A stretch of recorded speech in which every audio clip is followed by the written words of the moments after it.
अब एक और आप खतरनाक सा सवाल देखो। सवाल क्या है हमारा, एक व्यक्ति एक वस्तु को 20% की हानि पर बेचता है। यदि वह उसे 200 रुपया ज्यादा में बेचे तो उसे 5% लाभ होता है। उस वस्तु का हमें लागत मूल्य पूछना बताना है ना। अब सुनो, हमने क्या करा, वस्तु को 20% की हानि पर बेचा। यदि हम क्या करते 200 रुपया ज्यादा में बेचते तो हमें 5% का लाभ होता।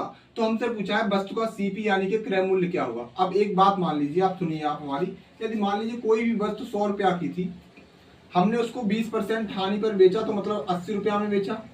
अगर वो कह रहा है कि अगर तुम उसको 200 रुपया ज्यादा में बेचोगे तो तुम्हें 5% का लाभ होगा। अब आपको भी पता है जो लाभ होता है वो हमेशा क्रय मूल्य पे होता है, हानि होगी तो भी आपकी क्रय मूल्य पे होगी।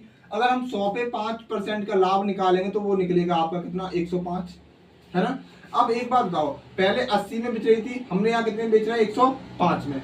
तो कितने रुपया ज्यादा में बेची है, हमने वस्तु बेची है 25 रुपया ज्यादा में। लेकिन हमसे सवाल में बोला गया है हमने जो वस्तु बेची है 200 रुपया ज्यादा में, तो मतलब 25 की वैल्यू कितनी हो गई, 200, है ना। हमसे पूछा है लागत मूल्य। लागत मूल्य हमने क्या माना था यहाँ पे, 100 रुपया, तो हम 100 का यहाँ पे गुणा कर देंगे।